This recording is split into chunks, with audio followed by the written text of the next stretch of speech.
चले खुशामदीद है आप सभी का एक बार फिर से जेके न्यूज़ पॉइंट के लाइव ब्रॉडकास्ट में। मैं हूं आपका दोस्त आकिब डार। जी नाजरीन, आज हम बात करते हैं उन पेशेंट्स की जिनका रोज़मर्रा ज़िंदगी जो है वो तभी गुजार सकते हैं जब उनके पास वो ड्रग नहीं पहुंचा, जो दवाई नहीं पहुंची, उनकी जान भी चली जा सकती है। तो हमारे साथ मौजूद है फेलियर सोसाइटी ऑफ कश्मीर के चेयरमैन सईद माजिद साहब। इनसे तफसीलन बात करेंगे क्या मुद्दा और मकसद है। अगर सरकार बहुत सारे दावे करती है कि हम फ्री मेडिसिन देते हैं उन पेशेंट्स को, जो पेशेंट जो लाइफ सेविंग ड्रग होता है वो हम फ्री में देते हैं पेशेंट्स, या गोल्डन कार्ड स्कीम लाई गई है, तो इनको क्या ज़रूरत पड़ी है। जो पेशेंट्स है अगर इनको ये दवाई वक्त पे नहीं मिलेगी तो क्या कुछ हो सकता है।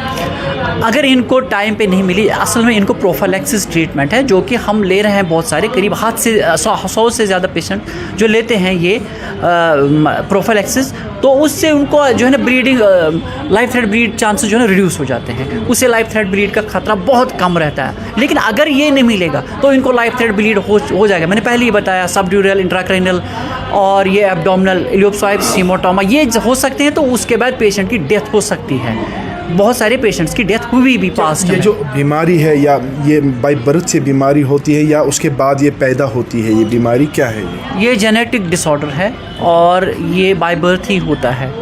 और एक चीज़ है कि पहले आपने गोल्डन कार्ड्स का आप जो जिक्र कर रहे थे, इसमें गोल्डन कार्ड का कोई अमल दखल, क्योंकि ये कॉस्टली ट्रीटमेंट है, गवर्नमेंट फ़ंड दे रहा है इसके लिए। ऐसा नहीं कि गवर्नमेंट नहीं दे, हम शुक्रगुजार हैं। बट जो मैंने आपको कंसर्न्स बताए हैं कि मसला क्या है, मेन मसला जिससे ये शॉर्टेज हो जाती है, वो मैंने आपको बताया। उस सूरत में पेशेंट्स की ज़िंदगी को ख़तरा है। दूसरा, आपने थैलेसीमिया का भी पहले जिक्र किया है। थैलेसीमिया पेशेंट्स कश्मीर में 35 पेशेंट है, 35 से 40 पेशेंट है।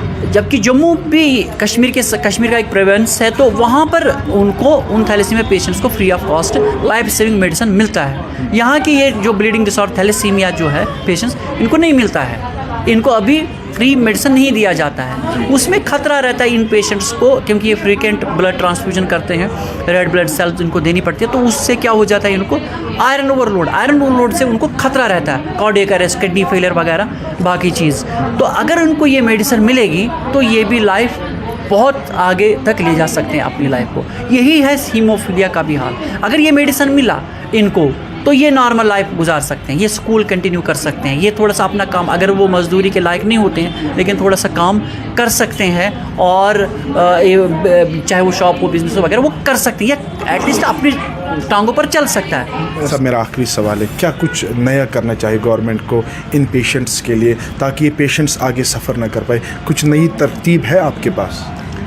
हम मुतालबा कर सकते हैं। हमारे पास तरकीब नहीं हो सकती है, एक्सपर्ट्स ही बता, लेकिन मुतालबा हमें पता है कि क्या फेस कर रहे हैं हमारे पेशेंट क्या प्रॉब्लम्स फेस कर रहे हैं। सबसे पहले मेडिकेशन रेगुलर, और ये जो प्रोफाइलैक्सिस ले रहे थे जिनको स्टॉप करना पड़ा क्योंकि फैक्टर की शॉर्टेज है इस टाइम, फैक्टर 9 की, और बहुत सारे फैक्टर्स एग्जॉस्ट होने वाले हैं। अब बहुत हम परेशान हैं, एग्जॉस्ट हो जाएंगे, फिर जब वहाँ रिक्वेशन जाएगी तो पता नहीं कितने महीनों तक वहाँ रुकेगी, तो पता नहीं पेशेंट्स का हाल क्या होगा, कितनों को मरना है और कितनों को क्या प्रॉब्लम हो जाएगी। तो गवर्नमेंट से मुतालबा करते हैं कि अगर 25% आप जेएमसी श्रीनगर को दे रहे हैं, फिर आप इनको कॉरपोरेशन पर डिपेंडेंट क्यों रखते हैं कि पहले कॉरपोरेशन आपको एनओसी दे दे फिर आप परचेज कर सकते हैं? क्या गवर्नमेंट हेड कर रही है, हेल्थ डिपार्टमेंट हेड कर रहा है, कि मेडिकल कॉर्पोरेशन हेड कर रहा है? ये सवाल है कि पेशेंट्स को सफ़र यहाँ पे नहीं करना चाहिए, और से पेशेंट्स को मेडिकेशन जो वो टाइम पे मिलनी चाहिए। एक और हमारा मुतालबा है कि जहाँ पर हम ये बहुत देरीना मुतालबा हमारा कि जहाँ हम ट्रीटमेंट ले रहे हैं, हमारा एक अलग वार्ड है। डिज़ास्टर मैनेजमेंट ने वो 2014 में अनसेफ करार दी, तो वो गोडाउन भी बनाया गया जहाँ पर वो सारी गली मशीनें भी थी, वो चीज़ें, वो बेड वगैरह वो भी उसमें भर दिया, मेडिसिन भी, चलो उनकी मजबूरी, लेकिन उसमें हम ट्रीटमेंट लेते हैं। हमने बहुत मुतालबा किया गवर्नमेंट से भी, हुकूमती इदारों से भी, कंसर्न अथॉरिटी को भी, जो जीएमसी के, कि हमें वो स्पेस प्रोवाइड किया जाए जहाँ पर इनको ट्रीटमेंट दिया जाए, और जहाँ पर एटलीस्ट कुछ कोगुलेशन लैब भी हो, जहाँ रेडियोलॉजी लैब हो, जहाँ फिजियोथेरेपी सेंटर हो। फिजियोथेरेपी सेंटर इंपॉर्टेंट इसलिए है कि क्योंकि इनको जॉइंट ब्लीड हो जाता है, उसमें फिजियोथेरेपी की अदरवाइज़ इनके जॉइंट ख़राब होने ही है। नंबर 1, रेडियोलॉजी लैब इसलिए हम मुतालबा करते हैं कि आप रेडियोलॉजी लैब दे दीजिए, क्योंकि इनको frequently MRI, CT scan, X-ray वगैरह, अल्ट्रासाउंड ये करना पड़ता है। इसलिए हम मुतालबा कर रहे हैं। अब बोलते हैं कि गवर्नमेंट ने पहले स्पेस ही नहीं प्रोवाइड कर रहे हैं, फिर हम ये कहते हैं कि गवर्नमेंट का एक ऑर्डर है 2014 फ्लड के बाद कि ग्राउंड फ्लोर में नहीं रखेंगे। देखो मतलब फैसला साज जो होते हैं उनको सोचना होता है। हमारे पेशेंट स्पेशली एबल पर्सन हैं, वो अगर वो आम स्पेशली एबल पर्सन होते तो वो दूसरी बिल्डिंग में जाते ये टेस्ट MRI वगैरह करने के लिए, लेकिन इनको जब ब्लीड होता है, ब्लीड के दौरान में दिक्कत ही नहीं, ब्लीड के दौरान उनको लाइन में रहना है, ऊपर चढ़ना है, और अगर इनको लाइफ थ्रेट ब्लीड होगा तो विदिन 2 आवर्स 1 आवर्स इनकी डेथ हो सकती है। तो हम बोलते हैं इनको कि इनके लिए एक रेडियोलॉजी लैब भी हो। वहाँ पर कोगुलेशन लैब था, लेकिन मैंने पहले ही बताया कि वो बिल्डिंग जो है उसमें वो टेस्टिंग भी एरर आता, उसमें बड़ा एरर आता था। अब वो भी इस साल बंद करना पड़ा। जो एक अचीवमेंट थी, गवर्नमेंट ने ही दिया, GMC की अचीवमेंट थी, वही बंद करना पड़ा।